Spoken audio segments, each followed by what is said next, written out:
નમસ્કાર મિત્રો, સ્વાગત છે તમારું આપણી આ યુટ્યુબ ચેનલમાં જેનું નામ છે ગુજરાતી જીકેની જમાવટ.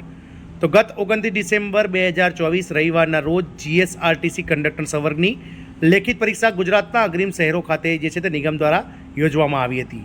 ત્યારબાદ મિત્રો ઓએમઆર જે કંડક્ટર કક્ષાની જે ઉમેદવાર પરીક્ષા આપવા ગયા હતા, કુલ 35,221 જેટલા ઉમેદવારોને કંડક્ટરની જગ્યા સામે લેખિત પરીક્ષાના 15 ગણા ઉમેદવારોને બોલાવવામાં આવ્યા હતા, જેમાંથી 30,843 ઉમેદવારો લેખિત પરીક્ષા માટે હાજર રહ્યા હતા. અને આ ઉમેદવારોની ઓએમઆર સીટ ગત 30 ડિસેમ્બરના રોજ નિગમ દ્વારા જાહેર કરી દેવામાં આવી હતી.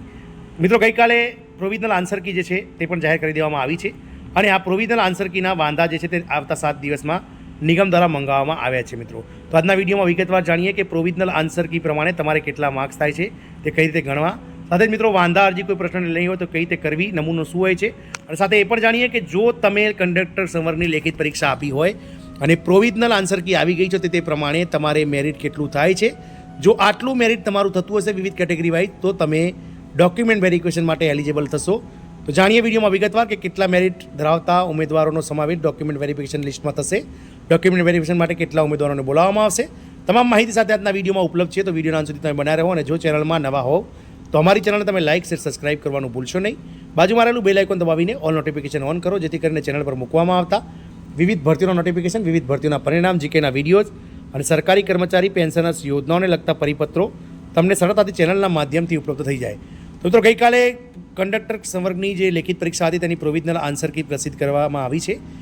નિગમની જાહેરાત ક્રમાંક જીએસઆરટીસી 2023-24/32 કંડક્ટર સંવર્ગની લેખિત પરીક્ષા ગત તારીખ 29/12/2024ના રોજ લેવામાં આવેલ ઓએમઆર આધારિત હેતુલક્ષી પરીક્ષાની પ્રોવિઝનલ આન્સર કી અને વાંધા અરજી અંગેનો નિયત નમૂનો નિગમની વેબસાઇટ GSRTC.in રિક્રુટમેન્ટ વિભાગમાં મૂકવામાં આવી છે. સદર હું પ્રોવિઝનલ આન્સર કી બાબતે જો કોઈ ઉમેદવારોએ વાંધા હોય તો પ્રોવિઝનલ આન્સર કી પ્રસિદ્ધ થયા તારીખ 7 દિવસમાં અત્રેની કચેરીની ઈમેલ આઈડી ADM એટલે કે admin.complaint.cpo@gmail.com પર વાંધા અરજી તેની પુરાવા સહિત નિયમ નમૂના મુજબ રજૂ કરવા જણાવવામાં આવેલ છે. પુરાવા નિયમ નમૂનાનું સિવાયની તેમજ સમય મર્યાદા બાદ મળેલ કોઈપણ ઉમેદવારની વાંધા અરજી ધ્યાને લેવામાં આવશે નહીં. વધુમાં નિગમની વેબસાઇટ GSRTC.in પર પ્રસિદ્ધ કરવામાં આવેલી OMR સીટ ડાઉનલોડ કરવા માટે ઉમેદવારે રોલ નંબર અને જન્મ તારીખ નાખવાની રહેશે, જેની તમામ ઉમેદવારોએ નોંધ લેવી.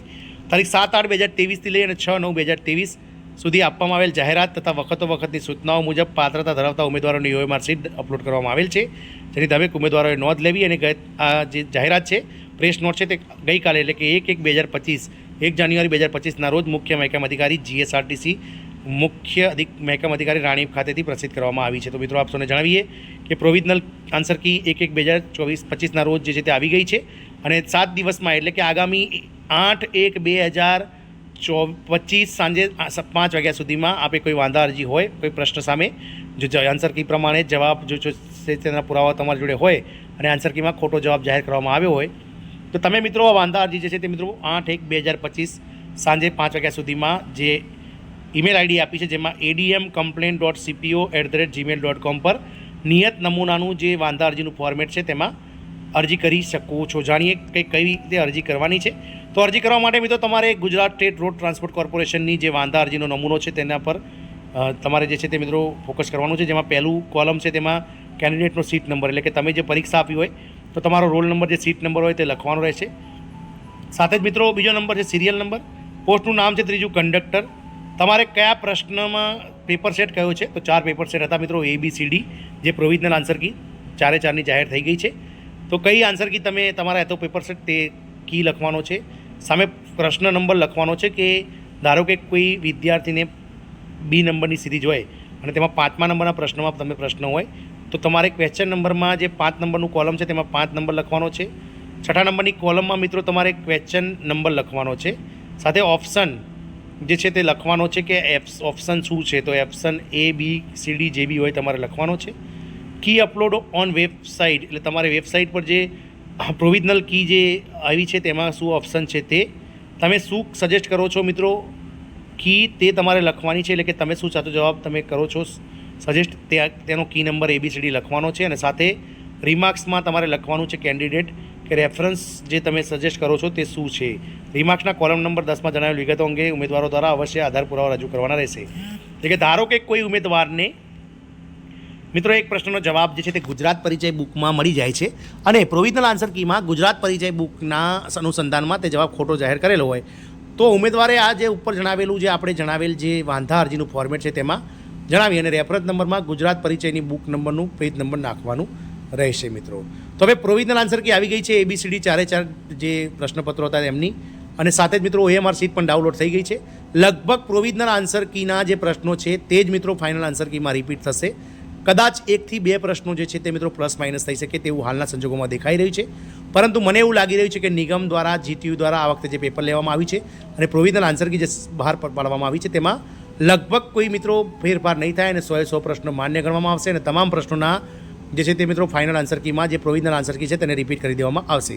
એટલે કે હવે પ્રોવિઝનલ આન્સર કી પ્રમાણે જો તમારે આટલા માર્ક્સ થતા હશે વિવિધ કેટેગરી વાઇઝ તો તમને મિત્રો જે છે તે ડોક્યુમેન્ટ વેરિફિકેશન માટે જગ્યાના 1.5 ગણા ઉમેદવારોમાં સમાવેશ કરવામાં આવશે. જાણીએ મિત્રો વિવિધ કેટેગરી વાઇઝ લેખિત પરીક્ષાનું કેટલું મેરિટ ધરાવતા ઉમેદવારોને ડોક્યુમેન્ટ વેરિફિકેશન માટે બોલાવવામાં આવશે. તો મિત્રો જગ્યામાં જે લેખિત પરીક્ષા કેટલા ઉમેદવારો આપી હતી તો 35,221 ઉમેદવારો લેખિત પરીક્ષા આપી હતી. લેખિત પરીક્ષામાં કુલ બોલાવવામાં આવ્યા હતા 35,221 જેમાંથી 30,843 ઉમેદવારો લેખિત પરીક્ષા માટે હાજર રહ્યા હતા અને ડોક્યુમેન્ટ વેરિફિકેશન માટે હવે 3480 એટલે કે જગ્યાના 1.5 ગણા એટલે કે 2320 જગ્યા જે છે તેના 1.5 ગણા એટલે 3480 એટલે કે લગભગ 3500 ઉમેદવારોને ડોક્યુમેન્ટ વેરિફિકેશન માટે બોલાવવામાં આવશે. તો વાત કરીએ મિત્રો ડોક્યુમેન્ટ વેરિફિકેશન માટે કટઅપ મેરિટની તો જનરલ સામાન્યની વાત કરીએ તો જનરલ સામાન્યની 639 જગ્યા સામે કુલ 959 જે ઉમેદવારો છે તેમને મિત્રો જગ્યાના 1.5 ગણા પ્રમાણે મેરિટ માટે બોલાવવામાં આવશે ડોક્યુમેન્ટ વેરિફિકેશન માટે. અને જનરલમાં કુલ 68 થી 72 ગુણ ધરાવતા ઉમેદવારોને જે છે તે મિત્રો 68 થી 72 વચ્ચેનું મેરિટ તેમનું અટકી શકશે. આવા ઉમેદવારોને ડોક્યુમેન્ટ વેરિફિકેશન માટે બોલાવવામાં આવી શકે છે. આપ સૌને જણાવી દઈએ કે જનરલ કેટેગરીમાં તમામ કેટેગરીના ઉમેદવારોનો સમાવેશ થતો હોય છે. તમામ જે 30,834 ઉમેદવારો છે તેમનું પહેલાં જનરલ મેરિટ બનશે એટલે કે જનરલ જે 959 ઉમેદવારો મેરિટમાં આવતા છે તેમનો સમાવેશ કરવામાં આવશે. ફક્ત અને ફક્ત કેટેગરીની જે ઉંમરનો બાદ લીધેલો હોય તેવા ઉમેદવારોને જ કેટેગરીમાં સમાવવામાં આવશે. જનરલ મહિલાની વાત કરીએ તો 310 જગ્યા સામે 471 મહિલાઓને ડોક્યુમેન્ટ વેરિફિકેશન માટે બોલાવવામાં આવશે જગ્યાના 1.5 ગણા પ્રમાણે અને 62 થી 66 મેરિટ અટકી શકે છે લેખિત પરીક્ષાનું. EWS સામાન્યની વાત કરીએ તો 155 જગ્યાઓ સામે 233 ઉમેદવારોને દસ્તાવેજ ખરાઈ માટે એટલે કે ડોક્યુમેન્ટ વેરિફિકેશન માટે બોલાવવામાં આવશે અને 60 થી 64 વચ્ચે જે છે તે લેખિત પરીક્ષાનું મેરિટ અટકી શકે છે.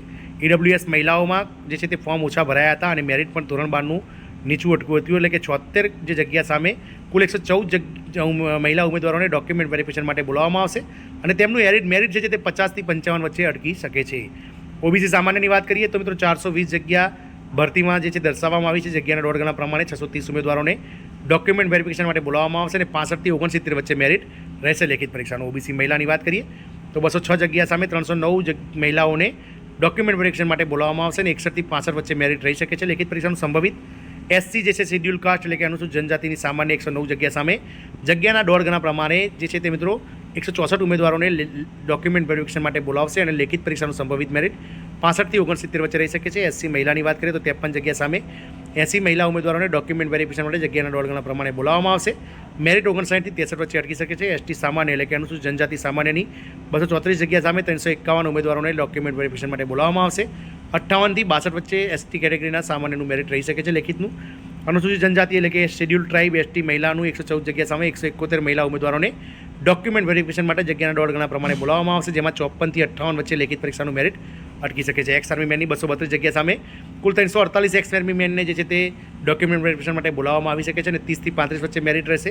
દિવ્યાંગ કેટેગરીના ઉમેદવારો કુલ 92 હતા જેમાં જગ્યાના 1.5 ગણા પ્રમાણે 138 દિવ્યાંગ ઉમેદવારોને ABCD જે વિકલાંગતાની અલગ અલગ કેટેગરી છે તે પ્રમાણે ડોક્યુમેન્ટ વેરિફિકેશન માટે બોલાવવામાં આવશે અને જે મેરિટ છે તે 30 થી 35 વચ્ચે અટકી શકે છે. આમ કુલ 2320 જગ્યા સામે 3480 એટલે કે લગભગ 3500 જેટલા 3500 જેટલા ઉમેદવારોને DV માટે એટલે કે ડોક્યુમેન્ટ વેરિફિકેશન માટે આગામી સમયમાં બોલાવવામાં આવશે.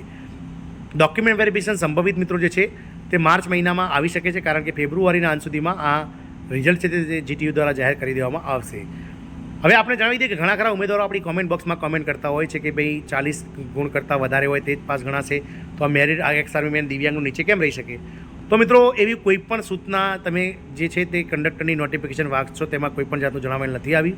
તેમાં લખવામાં આવ્યું છે સ્પષ્ટ કે કોઈ પણ જાતનું લઘુત્તમ વેટેજ જે છે તે લેવામાં નહીં આવે ગણતરીમાં. ફક્ત અને ફક્ત કેટેગરી વાઇઝ જે ઉમેદવારો પરીક્ષા આપશે અને ટોપમાં આવતા જગ્યાના 1.5 ગણા ઉમેદવારોને મેરિટ માટે બોલાવવામાં આવશે ડોક્યુમેન્ટ વેરિફિકેશનમાં. ભલે તે ઉમેદવારો મિત્રો 10 માર્ક્સ પણ મેળવશે તો તેમને પણ મિત્રો કેટેગરી વાઇઝ જો તેઓ ટોપમાં આવતા હશે તો તેમને મિત્રો ચોક્કસથી DV માટે બોલાવવામાં આવશે. આમ provisional answer key OMR sheet download થઈ ગઈ છે. સાથે આપણે એ પણ ચર્ચા કરીએ કે તમે કેટલા માર્ક્સ હશે તો તમે સેફ ગણાશો.